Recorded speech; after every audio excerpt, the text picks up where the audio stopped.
everybody, hope you're all well. I've got one of my favourite Christmas stories to share with you today. This was a story that I used to love reading when I was a little girl, and I used to love listening to it too. Now it's a bit old and a bit tatty, but that's because I've had it since I was a little girl, so you'll notice that some of the pages are actually falling out, but I still look after it because I like to read it with my girls every year just before Santa comes. So get cosy, get comfortable. I'm sitting beside my Christmas tree so that we all feel Christmassy. The story's called Santa Claus Has a Busy Night. Now we all know how busy Santa is, but this story's going to tell us just exactly what he gets up to.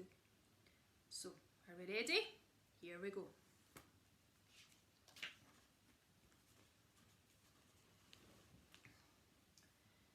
Santa Claus had been busy for weeks.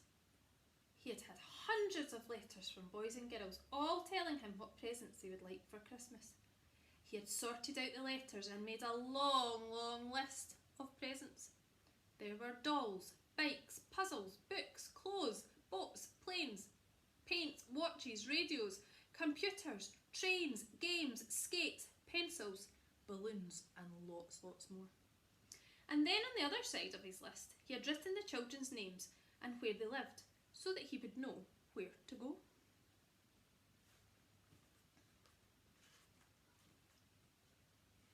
At last, it was Christmas Eve, the night before Christmas.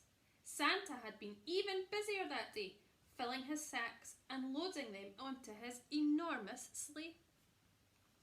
He had fed his reindeer, and now they were standing together ready to pull the heavy load. Guess who's at the front? Rudolph, with his bright red nose, was at the front to lead the others. So the reindeer are ready to go. Santa Claus went to get ready. I wonder what he puts on first.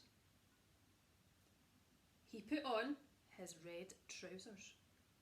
Then he put on his warm red coat.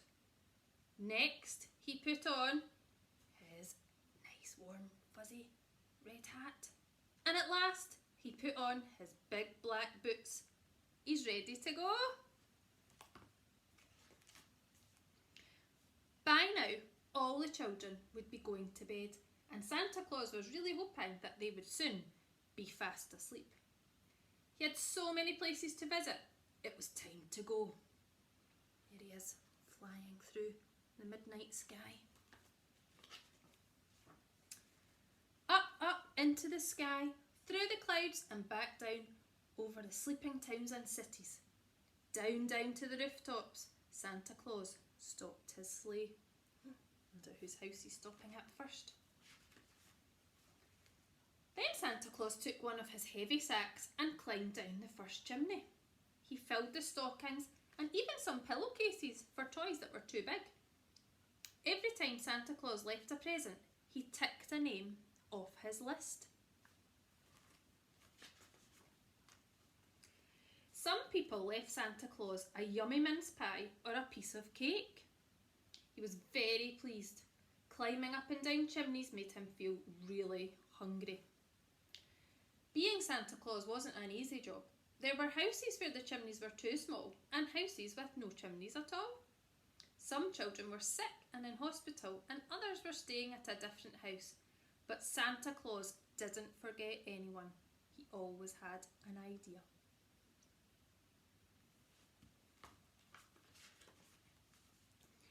He climbed hundreds of stairs and tiptoed in and out of dark rooms to leave his presents. And all the time, Rudolph and the other reindeer pulled the sleigh from place to place.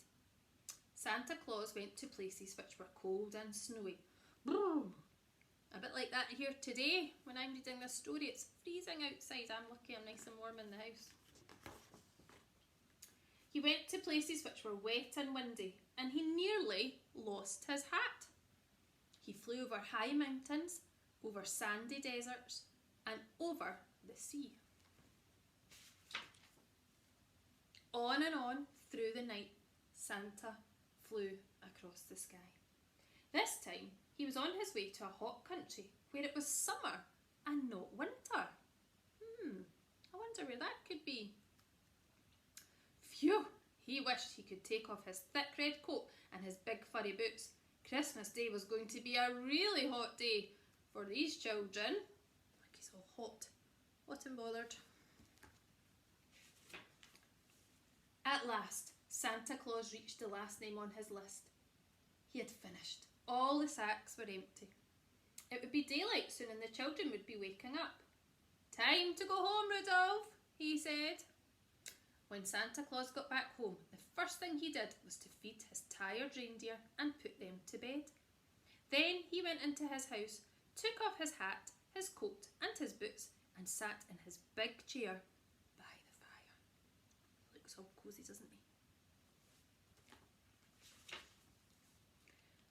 It was Christmas Day.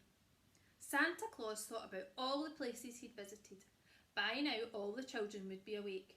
He hoped that they would be pleased with their presents. Some children hadn't been given all the things they'd asked for.